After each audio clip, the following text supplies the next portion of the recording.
Iya, tak hanya dengan karya, sejumlah pemuda berikut berikan inspirasi bagi para wirausahawan muda ya. Mereka memulai usaha kuliner beromset ratusan juta.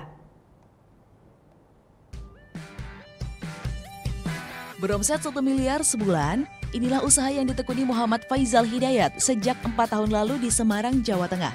Fokus dengan olahan susu, Muhammad berhasil memberikan lapangan pekerjaan kepada pemuda sekitar. Ismik itu dulu berdiri tahun 2013.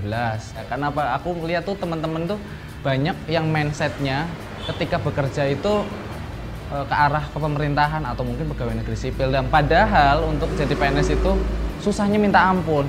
Jadi pekerjaan di negeri ini itu susah. Dan terus kalau semuanya pengennya jadi PNS, terus siapa nanti yang buka lapangan pekerjaan?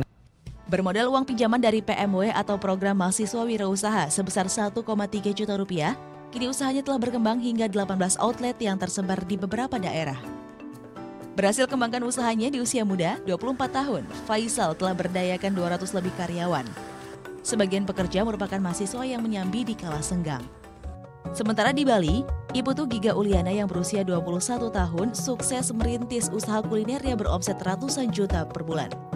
Tak hanya menghasilkan rupiah, ia juga memberi lapangan pekerjaan bagi anak-anak muda yang putus sekolah di sekitar tempat tinggalnya. Mengandalkan olahan kentang, kini menu makanannya jadi favorit di kalangan anak muda Denpasar. Sebenarnya saya memang dari dulu suka dunia bisnis.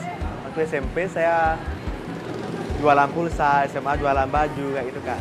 Itu setelah SMA saya mulai gini kuliner. Selain sibuk dengan usahanya, Iputu Giga masih terdaftar sebagai mahasiswa semester 7 Fakultas Ekonomi. Sempat kesulitan membagi waktu antara kuliah dan bisnis, namun tekadnya tetap ingin menamatkan kuliah dan juga membesarkan usahanya. Thank you. Udah selesai nonton beritanya? Jangan pergi dulu dong. Subscribe dulu dan nonton tayangan lainnya di sini. Subscribe, nonton lagi. Subscribe, nonton lagi.